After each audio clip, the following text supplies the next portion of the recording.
होली की आत्मा। बचपन से शहर में रहने वाला मनोज इस साल होली की छुट्टियों में अपने गांव दुर्गापुर वापस आता है, जहां उसे देख पूरा गांव खुशी से झूम उठता है। जब गया था तब इतना सा था और अब देखो कितना बड़ा हो गया है। हाँ सरपंच जी, जब मैं गया था तब आप भी बहुत जवान थे और अब देखो कितने बूढ़े हो गए हैं आप। चलो चलो बढ़िया है। बच्चा घर वापस आ गया। इसी खुशी में आज रात पार्टी होगी। क्या बात है, गांव में भी पार्टियां होने लगी। वैसे अगर पार्टी की बात है तो आज क्यों सीधा होली पार्टी करते हैं। होली पार्टी की बात सुन चहल पहल में अचानक सन्नाटा छा जाता है, जिसे देख मनोज को कुछ अजीब लगता है, लेकिन तभी सरपंच बात पलट देता है। अब बहुत देर हो गई, चलो सब अपने घर चलो, पार्टी के बारे में कल सोचेंगे। मनोज भी मम्मी पापा के साथ घर आ जाता है, पर होली पार्टी और उस पर पूरे गांव की खामोशी वाली बात अभी तक उसके जहन से निकलती नहीं। पापा, होली पार्टी की बात पर सब चुप क्यों हो गए थे? अरे होगी उनकी कोई अपनी बात। मुझे गांव की पंचायत ही थोड़ी पता है। थक गया हूँ, चलो सो जाते हैं, कल बात करते हैं। पापा की बात मानते हुए मनोज भी सोने चला जाता है। आज तो छुपा लिया, लेकिन हफ्ते बाद जब होली का दिन आएगा तब इसे कैसे रोकोगे? अगली सुबह सूरज के साथ ही मनोज भी गांव घूमने निकल जाता है, जिस पर रास्ते में उसे अपनी ही उम्र के कुछ लड़के भी मिलते हैं, जिनसे दोस्ती कर अब वो उनके साथ घूमने लगता है। इसी तरह कुछ दिन बीत जाते हैं और होली नजदीक आने लगती है। दोस्तों, होली में 4 दिन ही बचे हैं, पर गांव में उसकी कोई तैयारियां क्यों नहीं दिख रही? क्योंकि यहाँ होली नहीं मनाई जाती। अरे पर ऐसा क्यों? वो राजा भूषण। अरे तुम 4 दिन के लिए आए हो, क्या इतना सोच रहे हो? चलो कुछ खाने चलते हैं। इसी के साथ एक बार फिर होली की बात को टलते हुए देख मनोज को शक होने लगता है। वो घर पहुंचते ही इंटरनेट पर अपने गांव और राजा भूषण के बारे में जानकारी निकालने लगता है। क्या? मुझे आज तक ये नहीं पता था। ऐसा कैसे? किसी ने मुझे कुछ बताया क्यों नहीं?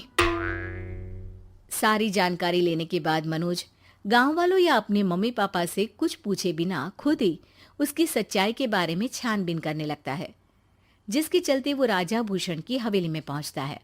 वाह, क्या हवेली है यार। पर क्या यहाँ सच में कोई भूत है? हेलो भूत जी, कोई है क्या? हम इस साल गांव में होली सेलिब्रेट कर रहे हैं, क्या आप उस पर थोड़ा इंटरव्यू देंगे?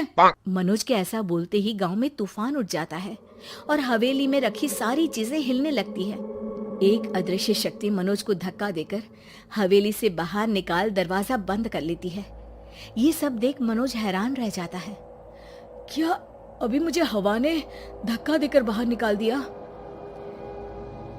मेरे होते हुए इस गांव में कभी होली नहीं मन सकती, इसलिए दोबारा ऐसी कोशिश भी मत करना, अंजाम बुरा होगा। आवाज सुन मनोज हैरानी से इधर उधर देखने लगता है, पर उसे कोई दिखाई नहीं देता। वो गांव वापस आ जाता है, जहां तूफान की वजह से सब कुछ तहस महस हो चुका होता है। आखिर ये तूफान आया कैसे?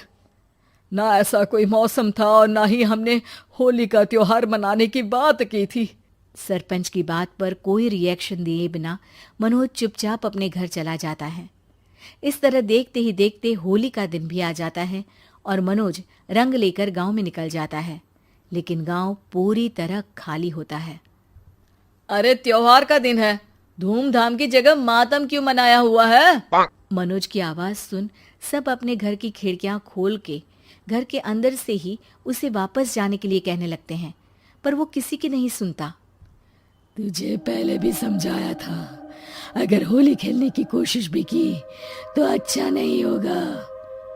अरे बात मान लो बेटा, तुम्हें सच नहीं पता।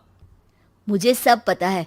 सालों पहले इस राजा ने एक अंधविश्वास फैलाया और आप लोग आज तक उसे मानते आ रहे हो। अरे बेटा, जब तुम पैदा भी नहीं हुए थे उससे भी बहुत पहले से इस गांव पर होली का श्राप है। अगर गांव में होली का त्योहार मनाया जाता है तो प्रलय आना पक्की बात होती है। राजा भूषण इस सब में नहीं मानते थे और त्योहार मनाने लगे, जिसके चलते होली वाले ही दिन पहले उनके बेटे की और फिर उनकी मृत्यु हो गई। तभी से गांव की रक्षा के लिए उनकी आत्मा उस हवेली में रह रही है। सबकी बातें सुन मनोज उलझन में पड़ जाता है। सोचना भी मत मनोज, अगर तुमने इस परंपरा को तोड़ने की कोशिश भी की तो उसका परिणाम इस गांव और गांव के लोगों के लिए अच्छा नहीं होगा। मुझे भी यकीन नहीं हो रहा कि आप लोग एक बेतुकी बात को मानकर सालों से रंगों के त्योहार को मातम की तरह मनाते आ रहे हो। मनोज किसी की कोई बात ना मानते हुए पूरे गांव में रंग बिखेर देता है, जिसके तुरंत बाद वहां तूफान के साथ बिजलियां गरजने लगती है।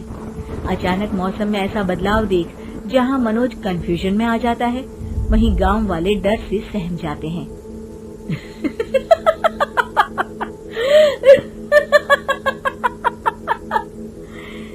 इस लड़के ने हमारे जैसे सिर्फ अपने स्वार्थ के लिए नहीं बल्कि पूरे गांव की खुशियों के लिए यहाँ होली मनाई है, जिस वजह से अब इस गांव पर होली का श्राप टूटता है।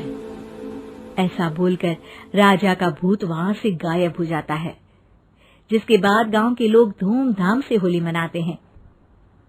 खुशियों के रंग गांव में बिखरे ही होते हैं कि अगली सुबह अचानक मनोज कहीं गायब हो जाता है और एक बार फिर गांव में होली का नया राज शुरू हो जाता है।